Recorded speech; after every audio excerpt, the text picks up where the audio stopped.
Assalamualaikum warahmatullahi wabarakatuh. Perkenalkan, nama saya Rahmawati.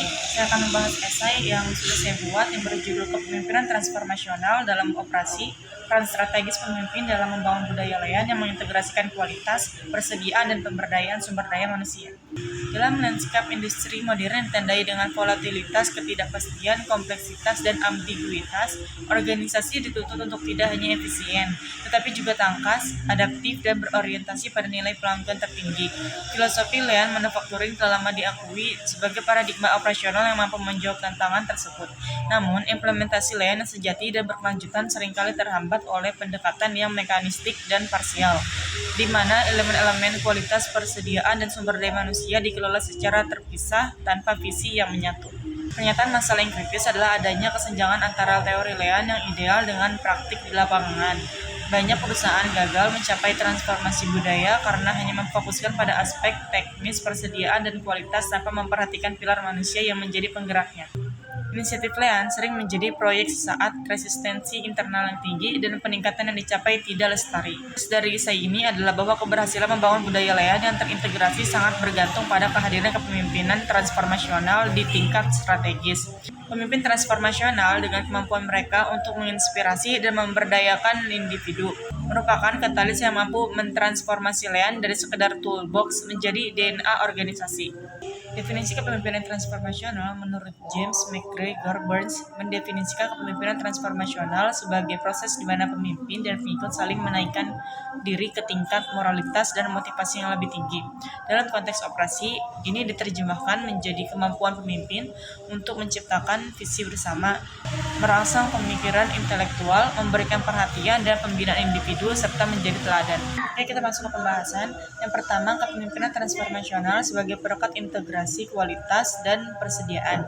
Dalam Lean, kualitas dan pengelolaan persediaan adalah dua sisi dari mata uang yang sama. Integrasi keduanya menciptakan sistem yang rapuh namun sangat kuat.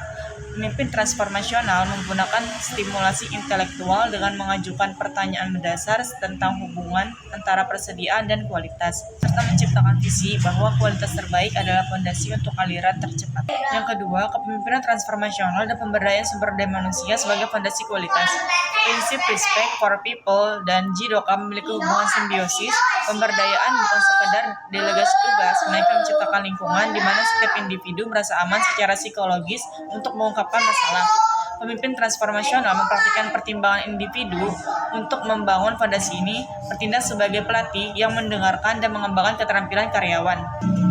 Yang ketiga, kepemimpinan transformasional dalam mengarahkan SDM untuk mengelola persediaan secara proaktif. Sistem tarik dan Kanban adalah mekanisme teknis untuk mengontrol persediaan, namun efektivitasnya bergantung pada manusia yang menjalankannya. Pemimpin transformasional menggunakan sistem tersebut sebagai alat pengajaran untuk mengembangkan pemikiran sistem pada setiap karyawan. Memberdayakan tim lini depan untuk menganalisis data, mengidentifikasi pola gangguan, dan melakukan perbaikan. Selanjutnya ada studi kasus Toyota versus General Motors Nami. Joint venture Toyota dan General Motors Dinami merupakan eksperimen alamiah yang sempurna untuk melihat pengaruh kepemimpinan terhadap integrasi Lean.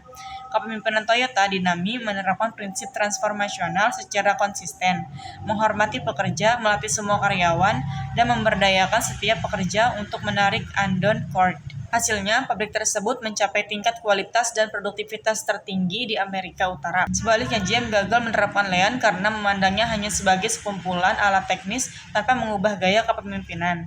Kesimpulannya, esai yang sudah saya buat ini membuktikan bahwa membangun budaya Lean yang mengintegrasikan kualitas, persediaan, dan pemberdayaan sumber daya manusia bukanlah tantangan teknis semata, melainkan terlebih dahulu merupakan tantangan kepemimpinan. Kepemimpinan transformasional muncul sebagai variabel kritis yang memungkinkan integrasi tersebut melalui stimulasi intelektual, pertimbangan individu, dan pengaruh ideal.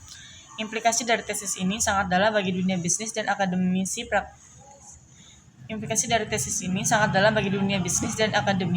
Bagi praktisi, temuan ini menegaskan bahwa inisiatif transformasi Lean harus dimulai dari transformasi kepemimpinan. Bagi organisasi ini berarti menilai ulang sistem penghargaan, promosi, dan pengembangan pemimpin.